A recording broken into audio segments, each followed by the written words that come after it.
हिंदू रीति रिवाजों और हम लोगों में ये होता है कि जब कोई ख़त्म हो जाता है तो वहाँ से जो भी लौट कर आता है तो उसकी मिर्च और नमक से नज़र उतारी जाती है और उसके बाद उसको नहाना होता है। वैसे तो ये कहा जाता है नहाना इसलिए होता है कि जो भी बैक्टीरिया है और इन्फेक्शन ना हो, बॉडी साफ रहे। लेकिन कभी कभी इसके अपोजिट कुछ उल्टा ही हो जाता है और ऐसी ऐसी चीज़ें होने लगती हैं कि जो कोई कभी सोचता भी ना हो कि ऐसा हो भी सकता है। आज का किस्सा जिनके साथ हुआ था उनके साथ भी यही हुआ था। वो एक डेड बॉडी से लौट कर आए थे और आलस में उन्होंने नहाया नहीं था और उन्होंने कभी नहीं सोचा था कि उनका ना नहाना उनके लिए बहुत दिक्कतें पैदा कर देगा। हेलो, मेरा नाम आंचल है और आप हैं मेरे साथ मेरे YouTube channel real horror incident में। आज की स्टोरी मुझे मेरी फ्रेंड ने भेजा है। उसके रिलेटिव जो वाराणसी में रहते हैं उनके साथ ये सब चीज़ें हुई थी। अब तो जब से मैंने अपना न्यू चैनल बनाया है तो मैं सबसे खुद भी स्टोरी मांगती रहती हूँ और मेरे पास पुरानी स्टोरी का भी कलेक्शन है। और मैं सबसे ज़बरदस्ती कहती भी रहती हूँ ऐसा है कि जो भी तुम्हारे घर की भूतिया कहानियाँ हो या तुम्हारे रिलेटिव या कहीं भी कुछ हुआ हो तो मुझे सेंड कर दिया करो। तो मेरे कुछ जानने वाले हैं, मेरे फैमिली, क्लोज फ्रेंड, ये सब जो भी हैं तो स्टोरी सेंड करते रहते हैं। वही स्टोरी मैं अपना रिकॉर्ड करके आप लोग के सामने अपलोड कर देती हूँ। तो उसने मुझे अपना एक किस्सा शेयर किया है कि उसके जो वाराणसी में एक फैमिली रिलेटिव रहती थी, वो हस्बैंड वाइफ थे और दोनों वहीं पे रहते थे, दोनों जॉब कर रहे थे। उनकी नई नई शादी हुई थी, शादी के 1 ही 2 साल हुए होंगे और बच्चा नहीं था, दोनों अकेले ही थे। तो दोनों अपना मॉर्निंग में ऑफिस चले जाते थे और शाम को 1-1 घंटे बाद दोनों आ जाते थे। पहले वाइफ आ जाती थी 6:30-7 बजे तक, उसके बाद 8:30 तक उनके हस्बैंड आ जाते थे। एक दिन दोनों रात में सो रहे थे कि तभी आधी रात को उनको रोने और ये सब चिल्लाने की आवाज़ें आने लगी। दोनों की आँख खुल गई तो बाहर खिड़की से झाँक के देखा तो उनके मोहल्ले में ही सामने वाले घर के 2-3 घर छोड़ के एक आंटी रहती थी, वो ख़त्म हो गई थी। तब ये लोग बाहर निकले और देखा वो सुहागन मरी थी क्योंकि उनके हस्बैंड जीवित थे और बहुत ज़्यादा उनकी एज भी नहीं थी, 46-47 साल रही होगी। और उस दिन अचानक रात को ख़त्म हो गई थी। तो रात में ये लोग भी उठे और मिलने गए और बैठे वहाँ पे, सब जो भी ये बातें होती कैसे क्या हुआ ये सब चीज़ें होती रहीं। ये सब करते करते उन लोग को 4 बज गया। अच्छा, दोनों का मॉर्निंग में ऑफिस भी था, लेकिन यही हुआ कि उनकी वाइफ ने कहा मुझे जाना ज़रूरी है, मेरा मीटिंग है और तुम आज यहीं रह लो और चले जाना वहाँ पे आंटी के यहाँ। तो यही हुआ, वो अपना ऑफिस चले गई मॉर्निंग में तैयार होके। और जब आंटी की मिट्टी जानी थी तो उनके हस्बैंड रुक गए थे कि मैं मिट्टी में चला जाऊंगा। इस तरह से उनकी जो आंटी थी उनका पूरा 16 श्रृंगार किया गया, उनको अच्छे से तैयार किया गया और उनके हस्बैंड साथ में ही रहे वहाँ पे। अच्छा, शाम को जब लौट के इनकी वाइफ आई तो इन्होंने पहले ही कह दिया था कि जब लौट के आना तो अपना नहा जरूर लेना और कपड़े चेंज कर लेना, क्योंकि वैसे तो नज़र उतार दी जाती है लेकिन नज़र उतारने के लिए वो थी ही नहीं। उन्होंने कहा तुम आके अपना पहले पैर धुल लेना और नहा धो लेना। उन्होंने कहा ठीक है, लेकिन उस टाइम ठंड का मौसम था। अब जब उनके हस्बैंड वहाँ से लौटे हैं तो काफ़ी टाइम हो गया था, उनकी वाइफ आई नहीं थी तब तक, 7 बज गया था। तो वो जब आए तो उनको इतनी थकान चढ़ी थी और आलस था, ठंडी भी लग रही थी कि उन्होंने सिर्फ पैर धुला और उसी कपड़े में और नहाया भी नहीं, सीधे जाकर अपना बेड पे लेट गए और उसके बाद उनको नींद आ गई, सो गए। अच्छा, 7:30 तक उनकी वाइफ आई। वो आई, अपना फ्रेश हुई, कपड़े चेंज किए, फिर चाय बनाने के लिए चली गई। उन्होंने आवाज़ भी लगाई अपने हस्बैंड को लेकिन वो कुछ बोले नहीं। तो जब चाय वाय बना के जब अंदर गई हैं तो देखा उनके हस्बैंड सो रहे थे। तो उन्होंने भी ध्यान नहीं दिया, उनको लगा वो थक गए होंगे, ऑफिस गए नहीं थे और सो गए होंगे। तो अपना चाय पी, उन्होंने उठाया नहीं और फिर वो खाना बनाने की तैयारी में लग गई। खाना बना लिया उन्होंने, टाइम हो गया था रात का 10 बज गया, तब भी उनके हस्बैंड नहीं उठे। अब उनको चिंता होने लगी कि भाई शाम से सो रहे हैं, अभी तक से नहीं उठे, वैसे तो उठ जाते हैं, टीवी देखते हैं, टहलते हैं। तो इन्होंने जाके अपने हस्बैंड को उठाया तो देखो उनकी पूरी बॉडी गर्म थी, उनको फीवर चढ़ा हुआ था और आंखें भी लाल लाल सी थी। तो उन्होंने अपने हस्बैंड को उठाया, फिर चाय बना कर दी, दवाई दिया, खाना वाना खिलाया, फिर यही कहा कि आप आराम करिए और हो सके तो अपना 1-2 दिन के ऑफिस से छुट्टी ले लीजिए क्योंकि आपकी तबीयत ज़्यादा ख़राब है। उनके हस्बैंड ने भी यही किया। वो मॉर्निंग में उठे, ऑफिस में कॉल किया और तबीयत का अपना वो लीव लगा दी, मुझे छुट्टी चाहिए 1-2 दिन के लिए। खैर उनको छुट्टी मिल भी गई और उनकी वाइफ अपना ऑफिस चली गई। उस दिन सारा दिन उनके हस्बैंड घर पे ही रहे, आराम किया और उनकी वाइफ चली गई ऑफिस। लेकिन जब वो शाम को लौट के आई हैं 7:30 बजे, तो उन्होंने जब आके फिर वही उनका शाम का रूटीन था, चाय बनाना, फ्रेश होना, कपड़े चेंज करना। तो सुबह चाय बना के जब वो हस्बैंड को देने गई हैं, जैसे वो अपने बेडरूम के पास पहुंची तो उनको हल्का हल्का गाना, जैसे कोई लेडीज गाना गा रही हो महीन आवाज में, वैसी आवाज आ रही थी। उनको लगा कि मेरे एब्सेंस में कौन आ गया। देखो उन्होंने बताया भी नहीं, कोई घर से आया होगा, लेकिन जो आया वो गाना गा रहा है, ये सब उनके मन में चल रहा था। तो उन्होंने हल्का सा दरवाजा खोला तो एकदम से गाने के बाद शांत हो गई। तो उन्होंने देखा रूम में तो कोई नहीं है, और जब उनकी आंखें हस्बैंड पे पड़ी तो उनका सर चकरा गया, क्योंकि उनके हस्बैंड उस टाइम एक लेडीज, जो एक लेडी होती उस तरह से पूरा रेडी होके बैठे थे। यानी कि उन्होंने एक साड़ी पहन रखी थी और पीछे से वो देखी थी तो वो साड़ी उड़ी पहनी थी और चूड़ी उड़ी खनक रही थी, उनके हाथों में चूड़ियाँ थी। अब ये सब देख के उनका सर चकरा गया कि ये क्या हुआ, ये हस्बैंड है या कोई और है।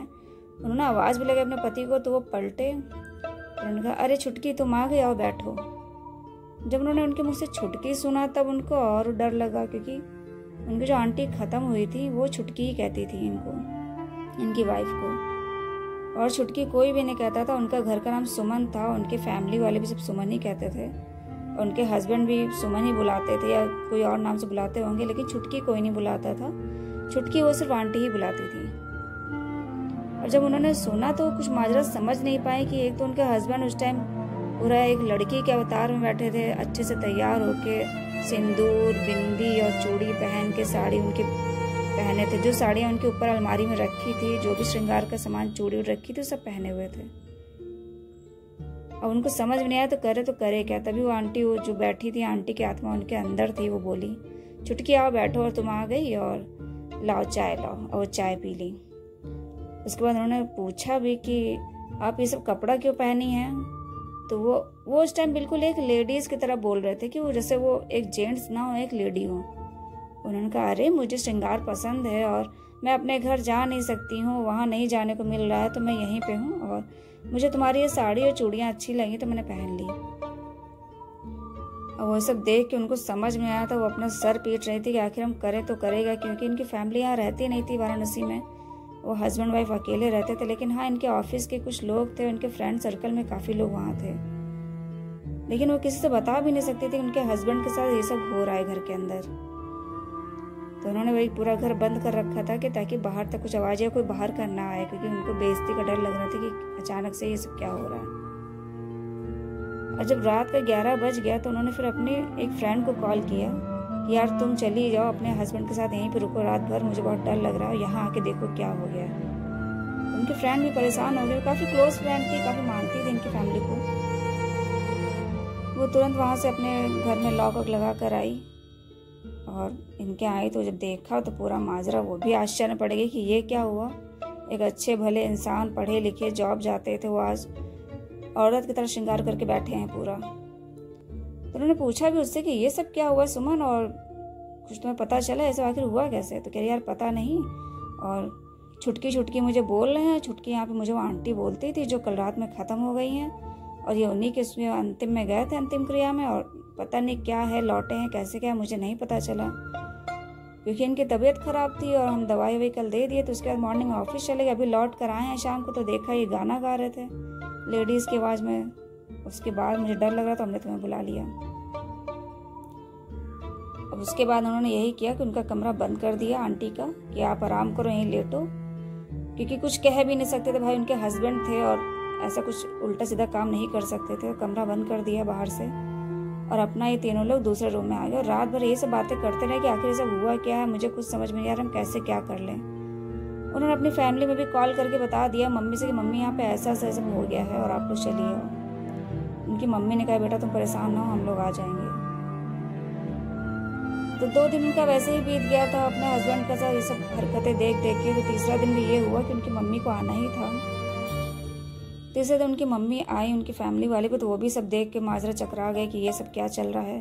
और उनके दामाद नहीं बहू की तरह बैठे हैं तैयार होके। तो वो बड़ा परेशान हो गया उनकी फैमिली की, आखिर करे तो करे क्या। अब लेकिन जो उनकी फ्रेंड आई थी, रात भर रुकी थी, तो उसने कहा था यार तुम परेशान मत हो, हम कहीं ना कहीं से उपाय कुछ देखते हैं और बात करते हैं। फिर उन्होंने कहीं से पता करके एक बाबा के बारे में बताया कि ऐसा है तुम उनसे मिलो और वो बता देंगे क्या है दिक्कत तुम्हारे घर में।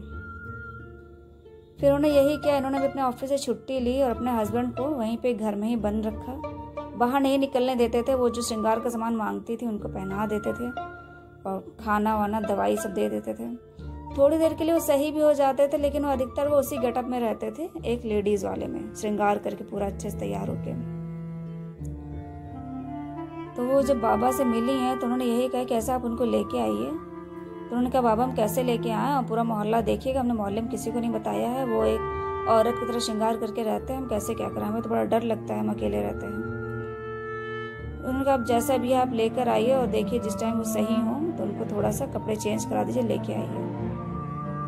अब वो वही वेट करने लगे कब इनका ये थोड़ा सा रवैया चेंज हो, वो अपना लेडीज अवतार से जेंट्स अवतार में आए। उसके बाद फिर काफ़ी देर के लिए वो सही भी हो जाते थे। फिर वो सही भी हुए तो बोलने भी लगे कि यार हमने तुम्हारे कपड़े क्यों पहन रखे हैं और ये सब क्या मजाक है, तुमने पहना रखा है क्या।